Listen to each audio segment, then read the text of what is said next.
வணக்கம். நிஃப்டிக்கான post market analysis. இன்றைக்கி நம்மளோட மிட் பாயிண்ட்டுக்கு மேலே ஃபஸ்ட்டு 5 மினிட்ஸ் கேண்டிலே க்ளோஸ் வச்சுருக்கு.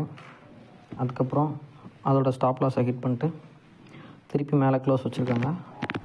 இன்றைக்கி மார்க்கெட் அதோட லோவிலேருந்து இன்றைக்கி மார்க்கெட்டோட ஹைக்கு நியர்லி 150 பாயிண்ட்ஸ் மூவ்மெண்ட் இருந்துச்சு.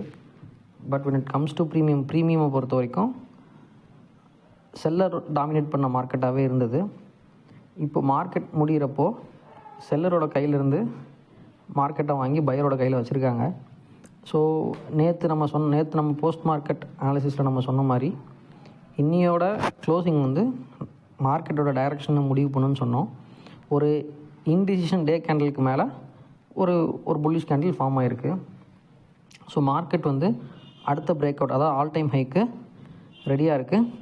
But all time high break out ஆனாலும் நம்மளோட வீக்லி வைட் ரேஞ்ச் 26,325 330 ரேஞ்சு. அது வரைக்கும் பிரேக் அவுட் ஆனால் நம்ம எக்ஸ்பெக்ட் பண்ணலாம். அது ஒரு பெரிய ரெசிஸ்டன்ஸாக இந்த வீக்கை பொறுத்த வரைக்கும் இருக்கும். அதே மாதிரி வீக்கோட ஃபர்ஸ்ட் டேவே செல்லர்ஸ் பேனிக் ஆகலை. கால் செல்லர்ஸ் ஹெட்ஜிங் பண்ணவங்க பேனிக் ஆகலை.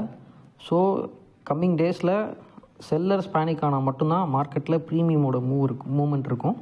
அப்படி இல்லைனா ஃபுல்லாக டிகேலே இருக்கும். பிகினர்ஸ் ரொம்ப ஜாக்கிரதையாக ட்ரேட் பண்ணணும் இந்த வீக்கை பொறுத்த வரைக்கும்.